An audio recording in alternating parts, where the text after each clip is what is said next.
တဇလန်းလေးတစ်ခုပကံပြည်မှာရှိခဲ့တဲ့ကွယ်ပကံပြည်မှာရှိခဲ့တဲ့ကွယ်ပရိခယာမင်းသားလေးနဲ့ရွှေလီမင်းသမီးတို့မှာကွယ်အသက်နဲ့နေဘယ်လိုချစ်ကြပါမဲဖခင်ကျန်းစစ်မင်းဧကရကသူတို့ချစ်ချင်းခွေလီခဲ့တယ်ချီလူနှကုံမြတော့လေအယူစားရလေကွဲရကြတဲ့ချစ်သူလေးရဲ့တို့နှစ်ယောက်လေတူလုံးနဲ့ပရိခယာမင်းသားလေးဘဝတနာစရာပါကွယ်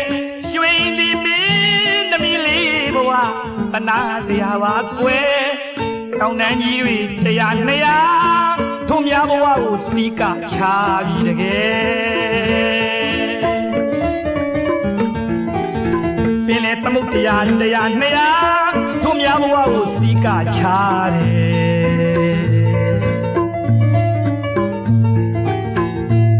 ဒီဘဝကြီးမြဝေးကြပြီးချင်းဝေးပြီးထင်မှာကဲ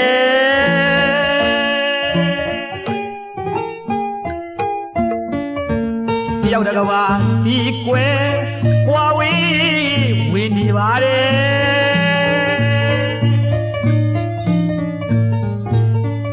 မထောက်ပြဒီတကယ်တရွာကြီးဒီကတွင်ဖဲ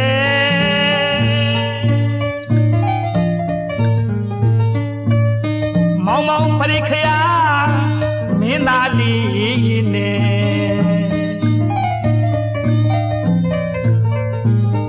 လွမ်းနေပါတယ်ရွှေဒီကိုကွယ်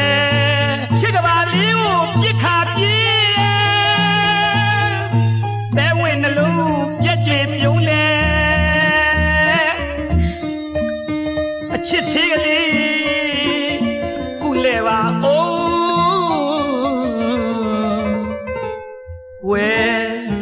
ကိုနဲ့မင်းရဲ့ဘဝရဲ့ပရိခယာနဲ့ရွှေကြီးနဲ့မြတ်တာစကြောင်းကြီးကတူလွန်းနဲ့ဝေဒနာရပြင်မန်းနဲ့ကတိကရာမကပါလားကွယ်ဟိုးဘဝဘဝက